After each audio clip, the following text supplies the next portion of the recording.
Hola, el día de hoy sean bienvenidos a este nuevo video, como requisito para la defensa de este trabajo, en el que hablaremos sobre sujeto de derechos y personas. Este tema forma parte del subproyecto de Derecho Romano. Me presento, mi nombre es María José González Grimán, estudiante de la carrera de Derecho, primer año, sección A, de la prestigiosa Casa de Estudios, la Universidad Nacional Experimental de los Llanos Ezequiel Zamora, UNEYES, ubicada en Guanare, Estado Portuguesa. Primero comenzaremos hablando sobre lo que es el sujeto de derecho. Esto hace referencia a el ser humano como tal, desde su concepción hasta su muerte, pues es considerado de forma individual, también dicho persona natural o persona colectiva, que a su vez es la persona jurídica. Desde el punto de vista jurídico, el ser humano es centro de imputaciones. ¿De qué? De derechos y de deberes. A partir del concepto de persona se generan derechos, deberes y normas. Etimológicamente, el término persona proviene del latín persona. En la antigua Roma, persona se utilizaba para referirse a las máscaras que los actores utilizaban en el teatro para representar diferentes roles. Persona está compuesto por dos partes: per, que significa a través de, y sonare, que significa sonar. Por lo tanto, se puede interpretar que persona originalmente se refería a la máscara que permitía que la voz del actor se escuchara a través de ella. A lo largo del tiempo, el significado de persona evolucionó y se extendió para referirse a la identidad individual de una persona, incluyendo su aspecto físico, personalidad, carácter y rol social. Hoy en día, el término persona se utiliza para describir a un ser humano como un individuo único y autónomo de ella. Clasificación de las personas según los romanos. Los romanos tenían un sistema de clasificación social basado en la ciudadanía y la propiedad. Aquí están algunas de las principales categorías. Los patricios eran la clase más alta de la sociedad romana. Eran nobles y tenían privilegios especiales, como el derecho de ocupar cargos políticos y el control de la tierra y los recursos. Los plebeyos eran la clase baja de la sociedad romana. Incluía a la mayoría de la población que no tenían los mismos derechos y privilegios que los patricios. La mayoría eran agricultores, artesanos y comerciantes. Los esclavos eran personas que no tenían ningún derecho y eran propiedad de los patricios y otros ciudadanos romanos. Los esclavos realizaban trabajos físicos y serviciales y no tenían ningún control sobre sus vidas.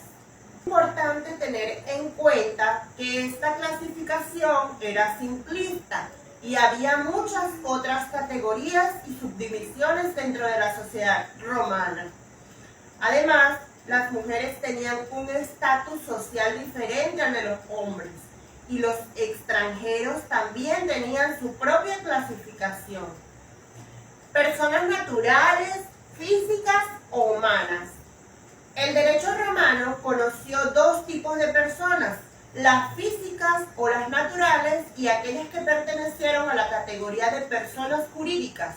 Estos eran entes creados por la ley y que tenían aptitud para ser sujetos activos y pasivos de las relaciones jurídicas. Personas jurídicas, morales o colectivas.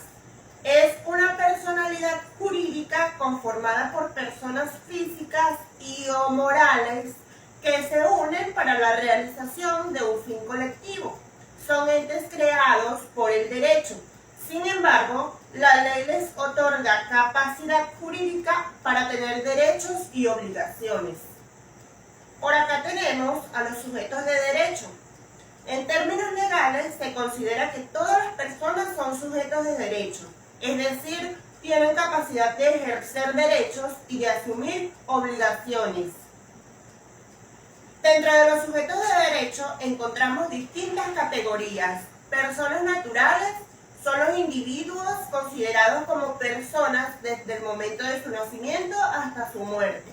Incluye todas las personas físicas sin importar su edad, género o nacionalidad. Personas jurídicas son entidades creadas por la ley que tienen personalidad jurídica propia, es decir, son consideradas como sujetos de derecho. Un ejemplo de ello son las empresas, asociaciones, fundaciones, etc. Grupos y colectivos. Algunas legislaciones también reconocen la capacidad de ciertos grupos colectivos para ser sujetos de derecho. Estos pueden incluir a comunidades indígenas, minorías étnicas, organizaciones sociales, entre otros. Capacidad jurídica, capacidad de goce y capacidad de ejercicio. En nuestro derecho se distinguen dos tipos de capacidad.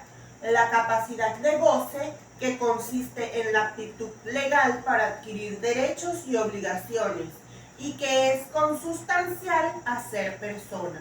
Y la capacidad de ejercicio, que consiste en la aptitud de las personas humanas para obrar por sí mismas en la vida civil. En síntesis, la primera se refiere a la actitud que tienen las personas para ser sujetos pasivos o activos de relaciones jurídicas. Y la segunda, a la posibilidad que tiene esa persona concreta de ejercer sus derechos y obligarse por sí mismo sin la autorización de un tercero. Causas modificativas de la capacidad jurídica. La modificación de la capacidad jurídica, anteriormente llamada incapacitación civil, es una medida de protección y asistencia para la toma de decisiones previstas por la ley. Afecta a personas que precisan apoyos para valorar y tomar decisiones en su esfera personal y patrimonial, proteger sus intereses, defender sus derechos y ejercer sus obligaciones. Según el Código Civil, son causas de modificación de la capacidad jurídica las enfermedades o deficiencias persistentes de carácter físico y psíquico que impidan a la persona gobernarse por sí misma. Requisitos relativos para la existencia humana. Elementos requeridos por los romanos para que pueda considerarse existente el hombre. Los requisitos relativos de la existencia humana eran fundamentales en el derecho romano y aún tienen influencia en el sistema legal actual. Estos eran: nacimiento. Se consideraba que una persona adquiría personalidad jurídica desde el momento de su nacimiento. Es decir, el nacimiento era un requisito esencial para ser reconocido como sujeto de derecho. Vida. La existencia de una persona debía ser demostrada a través de la vida. Esto significa que una persona debía estar viva para ser considerada como tal en el derecho romano. Si una persona fallecía, se consideraba que perdía su personalidad jurídica. Capacidad mental. El derecho romano establecía que una persona debía tener capacidad mental para ser reconocida como sujeto de derecho. Esto significa que una persona debía tener la capacidad de entender y actuar de manera razonable. Aquellos que no tenían la capacidad mental, como los menores de edad o aquellos con discapacidades mentales, eran considerados legalmente incapaces. El nasciturus curator ventris. El curator ventris, como representante del pueblo romano, era el encargado de velar por sus intereses, comenzando por el derecho a nacer, para lo cual debía y podía adoptar toda clase de procedimientos y medidas destinadas a su salvaguarda. Estatus de la persona romana.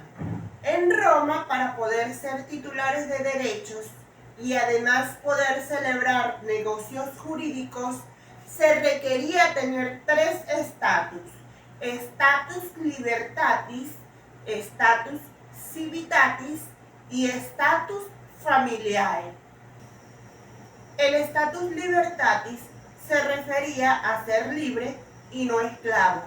Las personas libres podían ser ciudadanos romanos o peregrinos, tuviesen o no la ciudadanía romana, que se consideraba como la más preciada.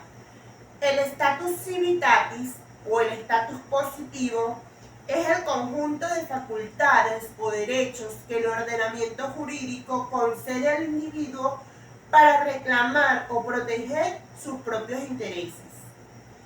Y el estatus familiar. Este concepto hace referencia a la posición que ocupan dentro de la familia cada uno de sus miembros. Muchas gracias por su atención.